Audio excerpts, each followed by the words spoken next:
High everyone, Deepika here. Welcome back to Deepika Rani vibes. Neel পুজোর আগের দিন বিকালবেলা হঠাৎই মা বললো চল রেডি হয়ে নে, একটু বেরোবো। তো আমিও তো নাচতে নাচতে ঝটপট রেডি হয়ে মায়ের সাথে বেরিয়ে পড়লাম। ফার্স্টেই চলে গেলাম একটা ফুলের দোকানে, যেহেতু পরের দিন নীল পুজো তাই মায়ের অনেকগুলো ফুল নেবার ছিল। ফুলের দোকানে ছিল প্রচণ্ড ভিড়, আর আমার তো জুঁই ফুলের মালাটা দেখে এতটাই পছন্দ হয়েছে, মাকে বললাম ফুলের সাথে একটা জুঁই ফুলের মালাও নিয়ে নিও। দেন তারপর চলে গেলাম একটা মলে, কারণ গত 6 মাস ধরে আমি একটা জিন্স নেবার খুব ইচ্ছা ছিল। মলে ঢুকে ফার্স্টেই তো আমি পুরো মলটাকে ঘুরে দেখি কেমন কি কালেকশন আছে।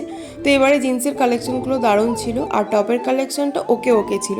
আমি এখান থেকে সেরকম কোনো টপ নিইনি, আর যেহেতু আর একদিন দুদিন বাদেই পয়লা বৈশাখ, তো প্রচণ্ড ক্রাউডও ছিল। অনেকক্ষণ ট্রায়াল রুমের সামনে লাইন দেওয়ার পর মাকে নিয়ে সোজা ঢুকে গেছি ট্রায়াল রুমে। আর আমি একটা জিন্স নেবো বলে গিয়েছিলাম, নিয়ে এসেছি 3টে জিন্স। এই বুট কাট জিন্সটাও নিয়েছিলাম, আমার তো খুব পছন্দ হয়েছে, বাট আমার হাইটটা এতটাই শর্ট, সব কটা জিন্সই কাটাতে হবে। তো তারপর ট্রায়াল রুমের সামনে যেহেতু এতটাই ভিড়, তো আর একটা জিন্স পরে দেখার আর সময় পাইনি, কারণ সবাই এত নক করছিল।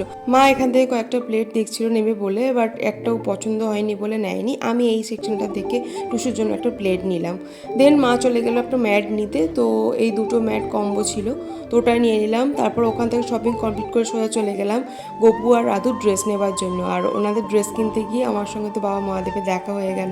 তারপর বাড়ি ফেরার পথে তো অনেক সন্ন্যাসীদের দেখতে পেলাম, যেহেতু পরের দিনকে নীল ষষ্ঠী, তো অনেক সন্ন্যাসীরা বাঘ নিয়ে বাবার মাথায় জল ঢালতে যাচ্ছিল।